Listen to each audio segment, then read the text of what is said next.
Hola, muy buenas, ¿qué tal? Soy Álvaro Tejedor, esto es Potencia. Este es el podcast que hago porque me gusta entrevistar a gente sobre comunicación, sobre salud, sobre psicología, también me gusta pasar tiempo con Juanma Collado. Qué bonito. Mi Sancho Panza, si yo fuese Don Quijote. Y en estas pequeñas introducciones nos gusta como hablar un poco de lo que va a pasar después y daros un poquito más de información. Después vamos a hablar con Didlin Cano, nos va a hablar del EMDR, un tipo de terapia psicológica que ella, desde luego, defiende con ciencia y pasión. Pero antes, Juanma nos va a dar un poco más de información. Pues sí, vamos a hablar de tipos de afrontar las terapias, ¿no? Es decir, porque yo estudio psicología y me he dado cuenta de que cuando hablo con mis amigos creen que la psicología es solo el psicoanálisis. Ya, eso me pone muy nervioso. Vale, pues creo que es interesante porque creo que hay psicólogos que están en la carrera que tampoco saben las opciones que tienen. De hecho, yo creo que hay muchos psicólogos que acaban la carrera y no saben lo que es ni el psicoanálisis ni nada de nada. Yo, de hecho, vengo aquí a que tú me digas. Cuéntanos, ¿qué es eso de las diferentes terapias? ¿Qué significa eso de diferentes terapias? Vale, pues vamos a hablar, por ejemplo, de los enfoques que le puedes dar a la hora de trabajar con alguien. Es decir, de qué paradigma vienes a intentar trabajar con esa persona, ¿no? La que hemos dicho es la psicoanálisis, que es la más reconocida a nivel internacional, que es coleguita Freud, pues se basa más en el inconsciente y en las ideas que tenemos en lo infantil y luego eso se puede transmitir a partes que estamos teniendo en el futuro que nos molesta al momento y es con base sexual. Ese es lo más reconocido que podríamos decir. Sí, bueno, luego la cosa evolucionó, pero básicamente se centra en cómo el trauma, las experiencias traumáticas pueden marcar tu conducta futura, ¿no? Sí. Vale, seguimos. Luego podemos hablar también de la cognitivo-conductual, que sería los comportamientos que son inadaptados se han aprendido y eso se puede desaprender, igual que se puede aprender unos que sean, pues, que nos ayuden a adaptarnos más. Vale. Perfecto. ¿Te parece correcto esta? Sí, pero has dicho cognitivo-conductual y has hablado solo de la conductual. La cognitivo-conductual es cuando además, ¿no?, entramos en nuestro sistema de creencias y cómo afecta a esa conducta. Y muchas veces en el cognitivo-conductual tratamos de cambiar las creencias, identificar las creencias disfuncionales y cambiarlas a unas más funcionales mediante experiencia. Yo estoy aprendiendo, ¿eh? Yo venía aquí a aprender realmente. Cuéntanos más. Luego tenemos la terapia sistemática breve, que es cómo nosotros... Está súper de moda ahora. Está súper de moda. Vale. Porque lo dices tú, porque yo no me... Está súper de moda. Súper de moda. Sí. Es en base a cómo nos relacionamos nosotros con el entorno. Y es decir, que nuestra realidad, si nos relacionamos de una forma, nos va a afectar positiva o negativamente. Vale, continúa. Puedes continuar, esto a mí me vale como check, ¿eh? Yo Está bien. estoy pasando un examen, ¿eh? Vosotros no lo sabéis ahora. ¿Te suena la logoterapia? Que es de pegatinas y logos, ¿no? La logoterapia es la de Viktor Frankl, el del hombre en busca del sentido. Ajá. Y la logoterapia, por ejemplo, habla, en lugar de pensar en cómo puedo modificar mi relación con el pasado, es en función de dónde estoy ahora y cómo me siento ahora, qué propósitos nuevos puedo identificar y empezar a construir para empezar a darle un sentido a mi vida. El logo viene de sentido y es súper interesante también. O sea, creo que esta sección es guay porque cuando alguien va a buscar a un psicólogo hay que pensar que no todos los psicólogos nos vienen bien a todos. Es como un zapato no me va a poner una talla 43 pudiendo poner la mía. Y que además que estamos haciendo una descripción súper breve, súper sintética y muy coloquial. Claro. ¿No? Luego también está la Gestalt, por ejemplo. ¿no? La Gestalt se centra mucho en la emoción, en poner el foco en cómo te estás sintiendo y a partir de ahí entender qué es lo que te está demandando tu cuerpo, ¿no? ¿Qué cambios te está demandando tu cuerpo? Luego también podemos hablar de la neuropsicológica, que a lo mejor se tratan, pues si hemos tenido algún problema de un accidente o tenemos un deterioro que es Alzheimer, podríamos decir, para ver esa base neurológica y trabajar con especialidades. Vale. También podemos hablar de terapia la cognitiva solo, que es lo que tú has dicho antes, pero sin la parte conductual. Exacto. Y luego tenemos la terapia breve centrada en soluciones, que es si no sabemos cómo abordar el problema porque es algo que no entendemos. Tenemos recursos o herramientas para hacerlo. Vamos a centrarnos en la solución, entonces avanzar en ese camino. Bien. Y luego también tenemos el counseling, creo que lo he dicho muy bien. Lo has dicho estupendamente. Es que he estudiado francés. que es explorar las habilidades de la persona e intentar maximizarlas para alcanzar objetivos y el bienestar de la persona. Estupendo. Entonces creo que esto es guay que sea como una base pequeña por si alguien está buscando psicólogo o quiere hacer terapia, que se informe más, pero saber que existe más de un mundo aparte de la psicoterapia. Pues ahora sí, yo creo que vamos a escuchar a Diddling con la mente más abierta.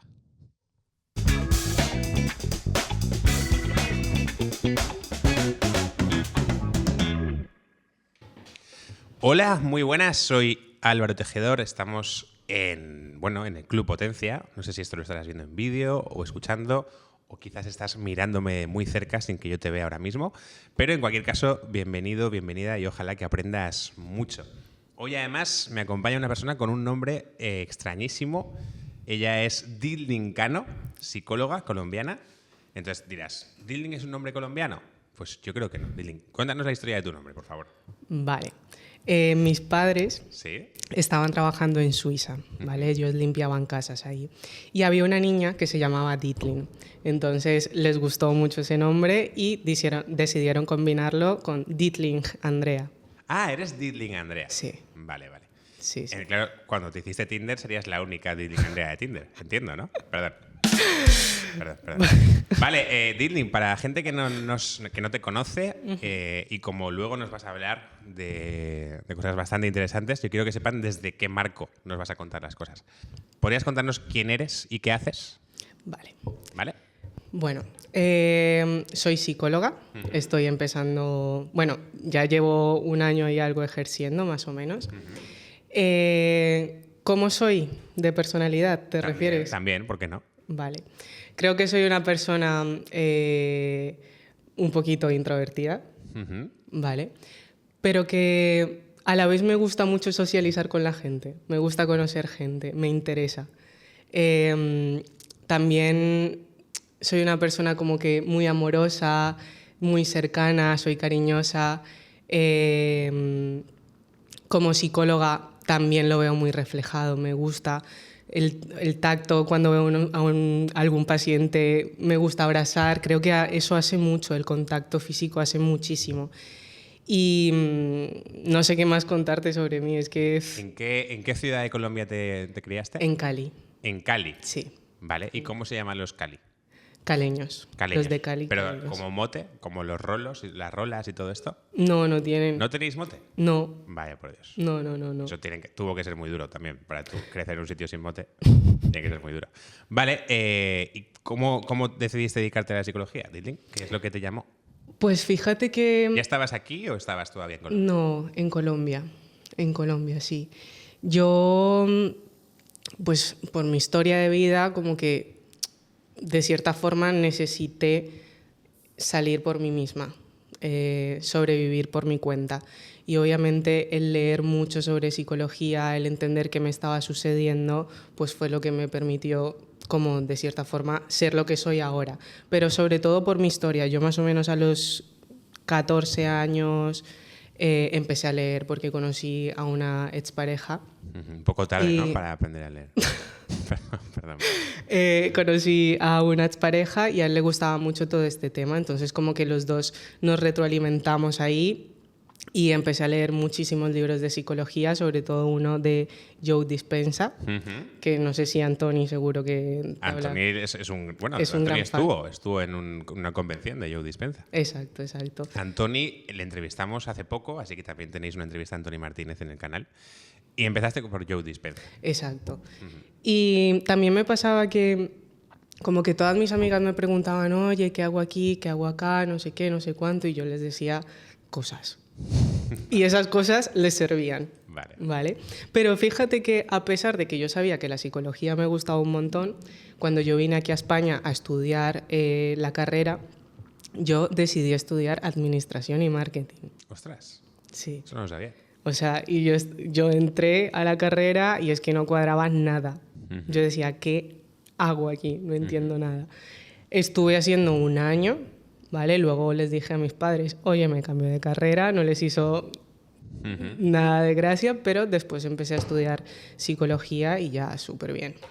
Vale, y yo sé que dentro de tu trabajo a nivel terapéutico, sobre todo utilizas una metodología que es la metodología EMDR. Primero, ¿qué significan esas siglas? Y lo hemos hablado ya en otras ocasiones, pero al final la psicología es un concepto muy, muy amplio, ¿no? Entonces, cada uno llega a la psicología de una manera distinta.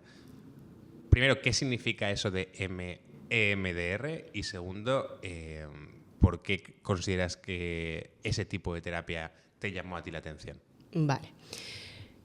EMDR en inglés es madre mía, no me sale el inglés. Es Ojos. complicadísimo. Movement Desensibilization and Reprocessment. Vale. En español sería desensibilización y reprocesamiento mediante movimientos oculares.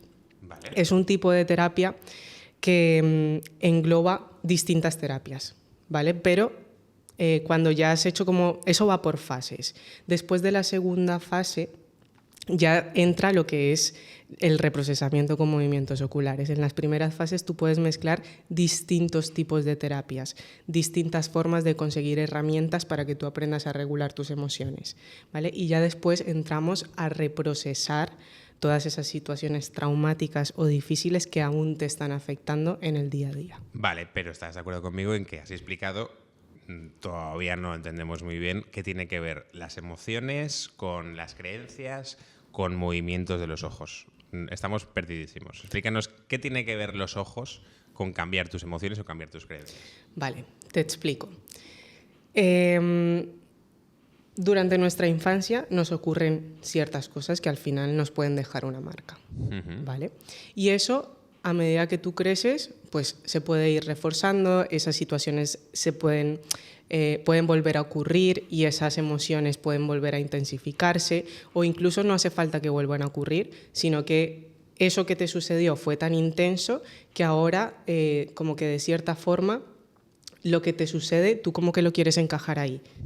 Vale, vamos, por ejemplo, a llevarlo a una cuestión práctica. Yo he tenido unos padres que se han divorciado y que quizá no me han dedicado la atención o el afecto que yo hubiese deseado porque estaban en otras cosas, ¿no? Eso, lógicamente, como niño, es una herida, ¿no? Que luego hace que pueda buscar la atención de los demás en el sexo, en la fiesta, en el dinero, en estar trabajando mucho. Esa es la herida, ¿no? Hasta ahí lo he entendido. Ahora entra la parte de los ojos. Vale. Primero buscamos cuáles fueron las situaciones que más te afectaron. Vale. Una vez tú ya hayas conseguido herramientas, por ejemplo, pues primero el darte cuenta cómo te ha afectado eso. Segundo, si por ejemplo para conseguir la atención de los demás buscabas sexo, entonces encontrar otras formas para primero no necesitar esa atención, sino pues aprender a estar contigo mismo, estar bien y no buscar en los demás. Vale. Y todo este proceso primero, que es la primera fase, pues es cualquier tipo de terapia cognitivo-conductual o gestáltica o lo que sea. Exacto, es un enfoque ecléctico al final. Maravilloso. Entonces, adquieres esas herramientas, te das cuenta, lo trabajamos, ¿vale? Y luego, ahora sí que entramos con el reprocesamiento. Vale. ¿Qué es esto? Vamos a traer a la mente esa situación, vamos a descubrir cuál es la creencia asociada. Por ejemplo, imagínate en el caso del niño que no recibió atención por parte de los padres, por lo que sea. Los niños no suelen cognitivamente pensar, mis padres no están conmigo porque están trabajando. No, el niño lo atribuye a sí mismo, ¿vale? Bueno, el niño y casi el adulto. En general tenemos ese sesgo, ¿no? Exacto. Entonces el niño o el adulto o el adolescente puede pensar, pues si mis padres no están conmigo es porque yo no valgo. Me atribuyo a mí mis éxitos y mis fracasos. Exacto. Cuando muchas veces no tienen por qué. Totalmente. Entonces, nos damos cuenta de cuál es la creencia. Buscamos qué es lo que te gustaría creer sobre ti mismo, o sea, cambiar esa creencia, en lugar de, obviamente, algo que sea objetivo. No vuelo. Exacto. Vale, sencillamente quizá, en este caso, por ejemplo, soy merecedor de cariño independientemente de la cantidad de dinero, la cantidad de sexo, la cantidad de éxito que tengo. Exacto. Ejemplo, ¿no? Exacto. O sea, no necesito tener mucho éxito para que la gente me quiera. Totalmente. Podría ser una creencia nueva. ¿Vale? Hasta ahí de momento lo estoy pillando todo. Y yo te pregunto ahí, De 0 a 10, ¿cuánto te crees esto que estás diciendo ahora? 6. Vale. Queremos llegar a un 10, entiendo, ¿no? Exacto. Vale. Y también con la creencia negativa, que es, por ejemplo, la de yo no valgo, te pregunto también, ¿cuánta perturbación sientes? Un 8. ¿Vale? Entonces, ¿qué buscamos?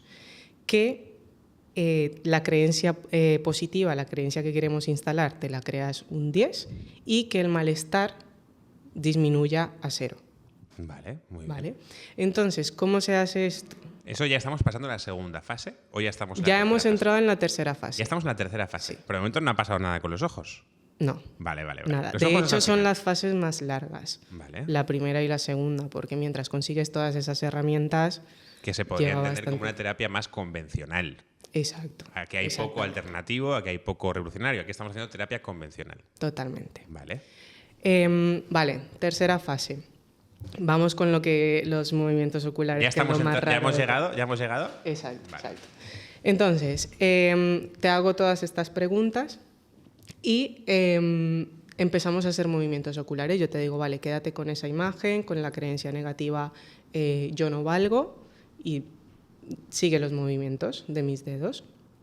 O sea, es que yo siga los movimientos de tus dedos como si fuera hipnosis, ¿no? Como si fuera la típica piedrecita. Y tengo que pensar en esa creencia mientras sigo los movimientos de tus dedos. Sí, tienes que seguir solamente los movimientos de mis dedos. ¿Cuál es el objetivo de esto? Primero, en los casos de trauma muy grave, lo que suele pasar con la terapia cognitivo-conductual, que es la terapia de exposición, ¿vale? Es que la persona entra en esa imagen y se tiene que quedar ahí hasta habituarse, hasta que ya no sienta esas emociones tan intensas. Pero ¿qué sucede? Que cuando tú tienes las emociones tan intensas, es muy difícil pensar con claridad, ¿vale? En cambio, cuando yo te estoy diciendo, céntrate en esa imagen y sigue el movimiento de mis dedos, estamos activando lo que se llama la memoria de trabajo. Wow. ¿Vale? Entonces, tú estás con un pie en el pasado, pero con un pie en el presente. Es decir, la emoción no va a ser tan alta como si yo te digo, quédate ahí solamente. Entonces, eso va a O sea, permitir... estás como distrayendo la atención de mi cerebro para que no se active la intensidad emocional que se activaría pensando en Totalmente. no soy suficientemente guay y la gente no me quiere si no tengo éxito, por ejemplo. Exacto, para que la alteración emocional no sea tan grande que tú no puedas pensar con claridad o que como que ocurra lo que se llama el secuestro amigdalar, que solamente te puedes quedar ahí y te cuesta salir, Qué bueno. ¿vale? Entonces, primero, los movimientos oculares sirven para activar la memoria de trabajo. Segundo, favorecen la asociación de pensamientos, es decir, asociado a esta creencia, a la creencia, por ejemplo, de yo no valgo, hay muchas otras experiencias. Y los movimientos oculares han demostrado que esos recuerdos van a venirte cuando se empiecen a hacer los movimientos oculares. Vale. ¿Vale? Además, cuando tú estás haciendo movimientos oculares, que en este caso van a ser movimientos oculares rápidos, es decir, yo voy a mover los dedos rápidos de un lado a otro. Vale, como la gente no nos está viendo, este trabajo ocular es que más o menos como un hipnotizador, ¿no? Vas a hacer movimientos y yo con la mirada, sin mover la cabeza, tengo que seguir el movimiento de tus manos mientras me haces pensar en esa creencia que me hace tanto daño. Exacto. Y mientras tu cerebro va haciendo las asociaciones que sean necesarias. A lo mejor se te viene una imagen con esa creencia, ¿vale? Y luego te van a venir otras y otras y otras. Pero ¿Sí? activamente o de manera pasiva. Es decir, ahí tú ya estás callada, él está callado. Tu cerebro está haciendo el trabajo que tiene que hacer. ¿En serio? Sí. Wow. De hecho, no hay que controlar qué es lo que vas a pensar o qué es lo que no vas a pensar. Hay que dejar que tu cerebro vaya. ¿Ok? Entonces, esos movimientos oculares tienen que ser de un extremo a otro, o sea, que el movimiento del ojo sea completo, de forma horizontal. ¿Ok? Y, Estamos me perdí. contando las fases del proceso. Estamos en la tercera fase, ya hemos empezado a trabajar con las creencias que queremos eliminar y el movimiento ocular. Vale, ya me acordé de lo que te iba a decir. Vale. Los movimientos oculares también ayudan, o sea, como que representan los movimientos que nosotros tenemos cuando estamos en la fase REM del sueño. Vale. Cuando nosotros estamos soñando, nuestros ojos se están moviendo de un lado a otro, ¿vale? Y no sé si lo sabías, pero una forma que tiene nuestro cerebro de reprocesar todo lo que ha sucedido en el día o en nuestra vida es soñando. Sí. Entonces, eso también parece, o sea, con el EMDR no está claro cuál es el ingrediente activo, qué es exactamente lo que funciona, pero se ha demostrado que funciona. Vale. ¿Vale? Las distintas teorías son estas que te estoy explicando ahora. Vale. Pero entonces, Ok. una vez hecho ese movimiento ocular en una sesión, 2 sesiones, 10 sesiones, no se sabe. Vale, es que eso depende mucho Vale. de la preparación que hayamos hecho. Yo de manera automática ya habré restituido la nueva creencia por la antigua creencia. Eso se tiene que evaluar, ¿vale? O sea, hacemos los movimientos oculares y luego yo te pregunto, vale, vuelve a esa imagen, vuelve a ese momento. ¿Cómo te sientes? Exacto, te pregunto, ¿qué notas? Y según lo que tú me vayas diciendo, pues yo sigo reprocesando o no sigo reprocesando. Cuando yo vea que lo que notas es una disminución de la intensidad emocional, por ejemplo, que la imagen ya no se ve tan intensa, que ha cambiado de color, que la ves como más lejana, que las sensaciones corporales ya no son tan molestas, entonces yo te pregunto, vale, de 0 a 10, ¿cuánto malestar sientes en el cuerpo? ¿Y cuánto te crees esta creencia de... la creencia positiva que habíamos dicho? ¿Cuál? Sí, que soy válido. Exacto, independientemente de si tengo éxito o no tengo éxito. Exacto. Hasta que no hayamos llegado a un 10 en esa creencia y a un 0 en el malestar emocional. Claro, y entiendo también, Dilling, que eso luego habrá como un seguimiento para que la conducta fuera de la sesión contigo sea coherente. Es decir, Totalmente. si sales a la calle pero sigues haciendo lo mismo, es que no está funcionando. Por eso es tan importante la fase de preparación. Es fundamental. Si la persona no está bien preparada, si no ha cambiado esos comportamientos, va a ser muy difícil que esto sea realidad. O sea, esto no es solo pienso que soy, que me acepto y no hago nada. No, Claro, es hay empezar un a trabajar. hay un trabajo claro, también conductual. Totalmente, Vale. totalmente. O sea, que no es independiente este tipo de terapia con todo el trabajo cognitivo y conductual que se hace en otras terapias. Exacto. De hecho, algo que me gusta mucho de esta terapia es que se trabaja con el pasado, pero también se trabaja con el presente y con el futuro. Hemos trabajado el pasado, hemos trabajado esas creencias, ¿vale? Luego, vamos a ver qué podemos hacer ante situaciones futuras que nos puedan dar un poquito de miedo o que puedan activar estas creencias, ¿vale? ¿Cómo las podemos afrontar? Y hacemos un plan de acción. Y si es necesario en el presente también aplicar ese plan de acción, se aplica. Muy Y bien. esto conlleva el comportamiento, o sea, hacer esas cosas que sabemos que nos van a servir. ¿Qué es lo que te llevó a estudiar este tipo de terapia? ¿Qué es lo que te motivó? Mi historia, Historia principalmente. personal. Sí, mi historia personal. Me he dado cuenta, y cada vez lo confirmo más, que muchas personas viven situaciones extremadamente traumáticas y que no son conscientes de ello. De hecho, una frase que dice una de las psiquiatras más reconocidas y muy buenas de este tema del trauma es que el síntoma más importante del trauma complejo es la ausencia de conciencia. Hay personas que te cuentan una historia y que tú dices, Dios. Porque no te estás poniendo triste, ¿no? Sí, Porque no o sea, lloras, te porque lo no estás cuentan como enfadado. si te estuviesen leyendo un libro, ¿sabes? Y es como, wow, eso es un síntoma muy importante de traumatización compleja. Y pues por mi historia de vida, pues crecí en Colombia, ocurren muchas cosas desagradables, muy tristes, muy fuertes, y yo, pues mira, al final sobreviví. Y cuando cambié de país y llegué aquí a España y tuve tiempo para pensar y para conectar, me di cuenta de toda la historia que tenía y dije, Dios. Bueno, es un poco como el estrés postraumático, ¿no? Que en el Exactamente. momento del estímulo, si el estímulo está presente, no tienes la posibilidad de expresar todo lo que estás sintiendo, pero cuando desaparece el estímulo es cuando de repente notas la ansiedad o notas la depresión o notas cualquier tipo de Exacto. respuesta. Exacto, exacto. Y todo esto también mi historia me ha motivado muchísimo a ayudar a gente, porque si yo he podido superar todas las cosas que me han pasado, es que también puedo ayudar a otras personas y sobre todo que están en otros ambientes, que ya no están en la situación estresante. ¿Vale? Qué bueno. Bueno, lógicamente, no sé hasta cuánto puedes contar o te apetece contar, pero hasta qué punto consideras que una persona como tú, que ha vivido lo que hayas vivido tú, puede ayudar o está demasiado condicionado por lo que ha vivido. Yo creo que, mira, eso es algo que fue un debate muy importante en mi vida, porque yo creía que por haber vivido todo lo que viví, no iba a poder ayudar a la gente. Y dije, coño, ¿por qué? Si yo creo que no podrías ayudar a las personas si no has trabajado todas esas cosas que te han pasado. Pero, afortunadamente, he podido ir a bastantes psicólogos, he aprendido muchísimo, muchísimo, he podido tratarme esos distintos problemas. Soy una persona que a veces tiene inseguridades, que tiene miedos, pero los trabajo y soy consciente y sé cuáles son mis límites.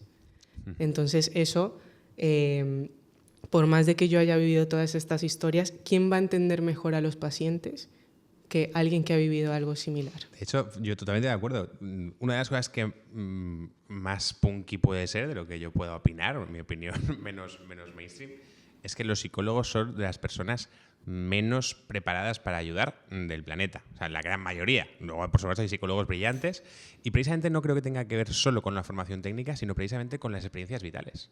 Creo que la experiencia vital, la riqueza en experiencias vitales es fundamental para poder empatizar y poder conectar con la persona que tienes delante, ¿no? Un psicólogo al final tiene que hacer equipo con un señor o con una señora que se siente delante de ti y que tiene que ser capaz de contarte movidas muy importantes. Total. Para esa persona, ¿no? Entonces, si no tienes la capacidad, las habilidades, la forma de entretener para que no se dé cuenta de que ya están pasando cosas, ¿no? El generar una risa, el haber vivido momentos duros o decadentes o muy estimulantes para poder sentir los matices de lo que ha vivido la otra persona. Claro, muchos psicólogos no tienen todo eso. Son personas más bien tirando a aburridillas, ¿no? Vitalmente. No sé si estás muy de acuerdo conmigo, pero yo es una cosa que sí que pienso. Creo que al final necesitas un bagaje personal y emocional para poder ayudar a la gente. Totalmente. Yo estoy de acuerdo. También entiendo que hay personas que pues, han tenido una vida o una infancia muy bonita y también pueden ayudar a algunas personas. Sí, sí. Pero no es lo mismo. No es lo mismo que cuando tú lo has vivido y le puedes decir al paciente, entiendo. No, obviamente no vas a sentir lo mismo que esa persona, pero algo muy parecido. Vamos a hablar de tus inseguridades como psicóloga. Me parece muy interesante porque la gente te habrá visto en la foto, eres una chica joven, ¿vale? ¿Qué edad tienes? 24. 24. Eres muy joven, no eres joven, eres muy joven. Sí, sí. Y precisamente hablando de las experiencias y de la autoridad que se necesita para hacer equipo con un psicólogo o con una psicóloga, no sé hasta qué punto has notado o has percibido en ti o en la persona que tienes delante quizá una falta de confianza precisamente por tu edad o por tu aspecto físico. ¿Cómo has llevado eso? Sí, imagino que te ha pasado. Afortunadamente no me han preguntado cuántos años tengo. Bueno, pero se habrán dado cuenta de que no tienes 57. Obvio, 57 no tienes. Total. ¿Cómo lo has llevado? Bien, la verdad que al principio un poco me preocupaba, porque sé que obviamente también tengo ese sesgo y me he notado que si me ponen a un chaval que acaba de salir de la universidad y si me ponen a una persona que tiene 10 años de experiencia...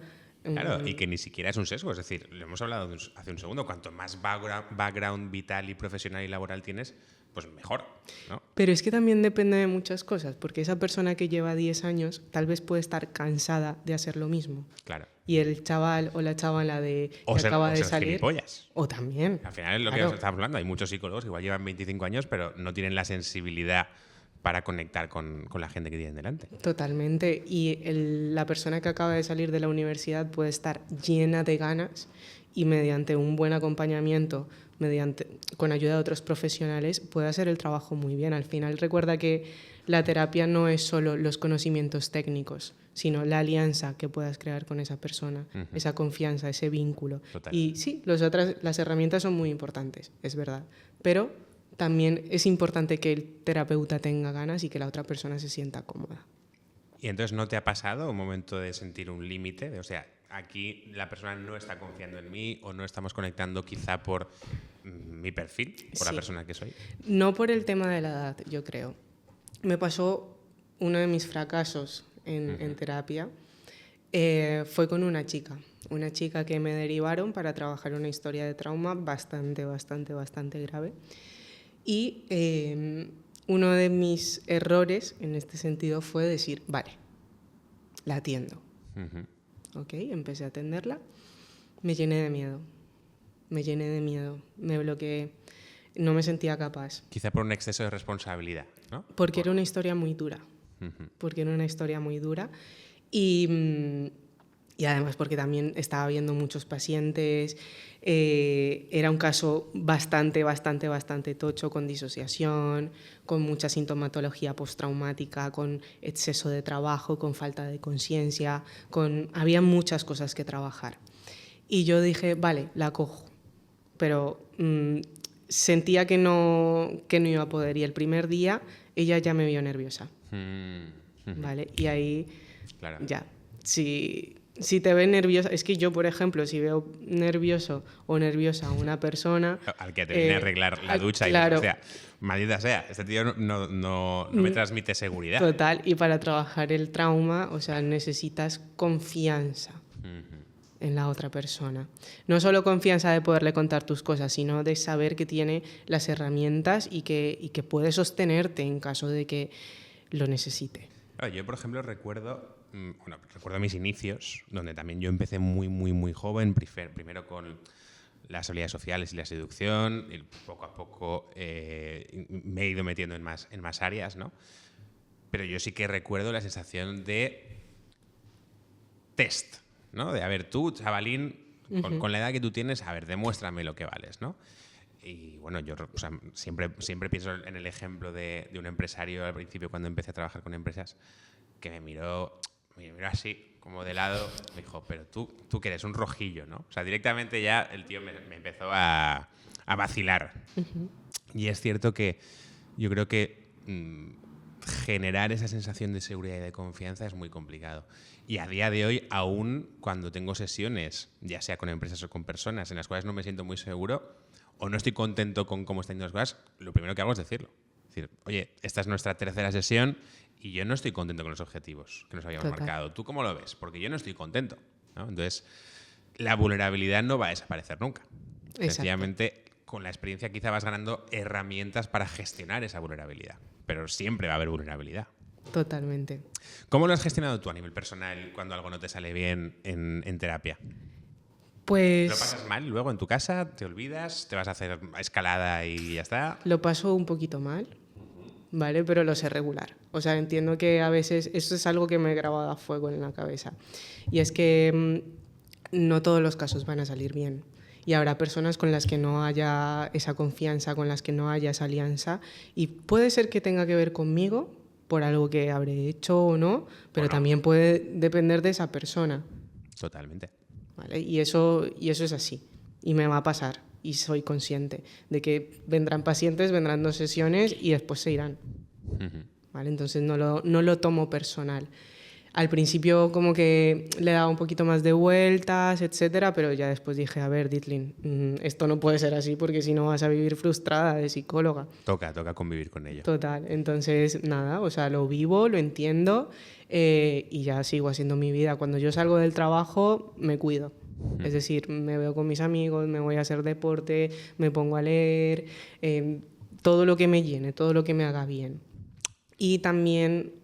Esto sí que es muy importante y sobre todo para los psicólogos, es tener un acompañamiento. Yo, por ejemplo, como veo casos difíciles, casos de traumatización compleja, yo sé que estoy aprendiendo y soy consciente de que tengo 1 año y algo de experiencia. ¿Vale? Entonces, ¿qué hago? Me formo, tomo supervisiones. De hecho, el dinero que yo gano actualmente, ahora estoy ganando más, pero antes yo no ganaba dinero porque yo veía pacientes y eso lo invertía en supervisiones. Qué bueno. Es decir, terapeutas que tienen bastante experiencia en este ámbito y les digo, vale, este es el caso, mira esto, mi idea es esta, tal, y ellos me dicen bien, o tal vez no hagas esto, o mejoras esto, tal. O sea... Qué bueno, yo además cuando yo empecé también tenía a Antoni cerca y Antoni fue fue mi supervisor, mi formador en muchos sentidos. Y me gustaría compartir también un caso de éxito, ¿no? Que hable bien además de la EMDR y del que estés especialmente orgullosa y que sientas que la cosa no solo funcionó porque la terapia fue buena, sino que esta herramienta en concreto fue especialmente bien elegida o acertada. Vale, mira, una paciente que le tengo muchísimo, muchísimo, muchísimo cariño, la verdad. Ella vino porque no podía salir de una relación. Dependencia horrible. Le costaba muchísimo. Salió, volvieron y ya llegó un día en el que dijo ella solita, adiós, 100%. Pero durante todo ese proceso estuvimos trabajando muchísimo, entendiendo de dónde venían las creencias, de por qué le estaba pasando lo que le estaba pasando y de qué podíamos hacer y cómo trabajar todo eso, de poner límites, de ser clara, de empezar a cuidarse a ella misma y olvidarse de lo que él hacía o dejaba de hacer.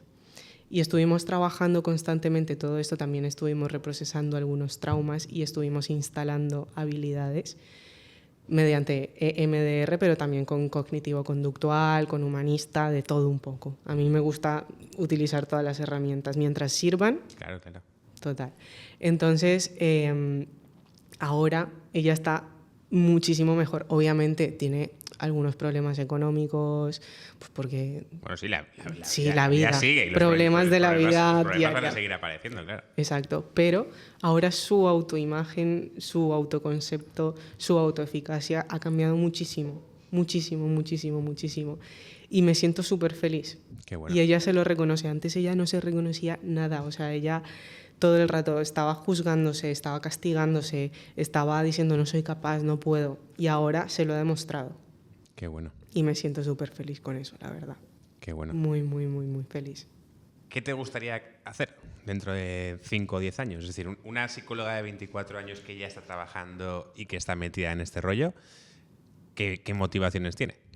¿Qué me gustaría hacer en el ámbito laboral o en...? Bueno, en el ámbito laboral. Si quieres contarnos cosas del ámbito personal también, pero como psicología, como psicóloga que está ejerciendo un tipo de psicología que además no es la más convencional. A mí me gustaría tener mi propio despacho. Me gustaría tener mi propia cartera de pacientes, me gustaría incluso formar a algunas personas que quieran formarse en este tema, incluso tener estudiantes de prácticas y poder dedicarles tiempo, pero prácticas de verdad, donde puedan aprender y vivir este tipo de cosas que les pueden pasar en terapia. Sobre todo eso, en el ámbito profesional eso. Y en mi vida, seguir creciendo. Como persona, como profesional también me gustaría poder hacer muchas formaciones porque me encanta, de distintos tipos de terapia, porque al final esto es muy importante. Los pacientes vienen y a cada uno les sirve una cosa. Entonces me gustaría ser mejor. Ser mejor. Sí.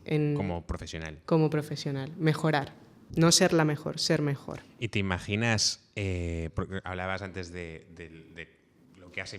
lo que potencialmente parece que ha significado para ti vivir en Colombia, vivir esa adolescencia, esa infancia, ¿te imaginas volviendo allí? No, gracias. ¿Tienes claro? ¿A son de qué? ¿Tienes claro que no? No, vale. No volvería a Colombia. De paseo solo. Vale. Pues es duro vivir en Colombia. Sí, y ahora es muchísimo más duro. ¿Ahora es más duro? Sí, y mira que afortunadamente mi padre no éramos ricos, pero siempre hemos sido una familia muy humilde y no me faltó, por decirlo así, nada económico. Pude estudiar, mi padre tenía su piso, no me faltó un plato de comida. Pero si a eso le sumas que te hace falta dinero, es terrible. O sea, la gente en Colombia ahora sobrevive, no vive, sobrevive. Y cuando tú estás en modo supervivencia te da igual lo que sea. Claro. Te da igual la gente, por eso hay tanta violencia, por eso hay tanto peligro. Es curioso porque luego además los que conocemos colombianos, yo tengo la suerte de tener bastante gente colombiana cerca, sois personas especialmente dulces, especialmente cariñosas, especialmente atentas, que le dais mucha importancia a cuidar las relaciones. Total. Entonces no sé si es gente que ha salido y que en ese sentido quizás es un perfil concreto, o crees que tiene relación con la cultura colombiana y que conviven esa realidad de violencia con esa cultura quizás más cercana, más dulce? Totalmente. Eso es algo que de las cosas que me gusta de las personas de Colombia. Y es que a pesar de toda, perdón que sea vulgar, pero de toda la mierda, la gente sigue siendo cariñosa, conserva esa esperanza, conserva eso yo creo que es algo más biológico, ¿no? No sé si es biológico como tal la palabra, pero... Sí, que forma parte del temperamento de la persona. No sé, temperamento tampoco, pero es como la sociedad, lo importante de mantenerte unidos, de mantenerte en grupo. Ah, bueno. ¿Me hago entender? Sí. Como más modo, sí, de supervivencia, ¿no? Muy, no sé, no me sale la palabra ahora, pero todo eso, cuando tú llegas a Colombia, si tú eres extranjero te darás cuenta que la gente te va a incluir, la gente querrá conocerte, la gente te abre las puertas de su casa como si te conociese desde hace 10 años. Y eso es muy bonito. Obviamente, aquí es como los extremos, ¿no? Te vas a encontrar personas muy, muy, muy buenas que han vivido muchas cosas terribles y personas que tienen comportamientos que no son para nada buenos y que les da igual la gente. ¿Y qué necesita Colombia para cambiar? Y para que gente como tú vayas ahí a vivir. Pues sacar a toda la gente del gobierno e incluso que vaya, gente que no tenga nada que ver con Colombia. Obviamente que conozcan la cultura y tal, pero es que toda la gente ya está intoxicada, exacto. Muy bien, Didling. Pues no sé si nos quieres dar algún consejo tuyo, particular, personal, para potenciar nuestra calidad de vida. Al final, este es el Club Potencia. ¿Qué crees que podemos hacer para ser gente más molona? Consejos para potenciar nuestra calidad de vida. Conocerte. ¿Conocerte? Está guay como recurso, ¿no? Conocerse mola. Total. Darte cuenta, entender un poquito tu historia. Cuando tú entiendes tu historia, entiendes cómo te relacionas con los demás, entiendes cuáles son tus miedos, entiendes cuáles son las exigencias que tú tienes contigo mismo y con el exterior. Y eso es muy importante, ser consciente. Es que al final fíjate que yo creo que implica mucho. Conocerse implica tiempo, implica energía, implica asumir cosas que no quieres asumir sobre ti mismo. Al final todos generamos un discurso, ¿no?, sobre quiénes somos y sobre por qué molamos y por qué no molamos. Y cambiar ese discurso implica cambiar casi todo. Total. ¿No? Entonces hay que ser muy valiente y sobre todo tener tiempo.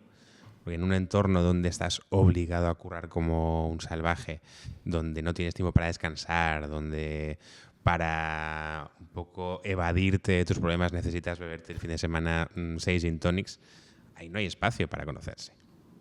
Entonces, al final casi conocerse parece un privilegio. Exacto. Que muy pocos pueden asumir. No es algo que consigas en un día, es algo que lleva mucho, mucho, mucho tiempo e incluso tú vas cambiando constantemente. ¿Y tú has cambiado mucho el discurso de Didling sobre Didling? Muchísimo. ¿Sí? Muchísimo, muchísimo. ¿Sí? ¿Te cae mejor esta Didling o la que te contabas? Las dos. Ah, las dos te caen bien. Las dos. Qué guay. Pues Didling, muchas gracias por venir. ¿Está a gusto? Muy a gusto, la verdad. ¿Sí? ¿Divertido? Me ha gustado. Ha sido todo muy espontáneo. Lo que te dije, no había preparado absolutamente nada y creo que ha salido bastante bien. Yo es el primer día que uso esta mesa yo solo y creo que se ha grabado. Ojalá se haya grabado. Muchas gracias, Didling. Un aplauso y nos vemos seguro muy pronto.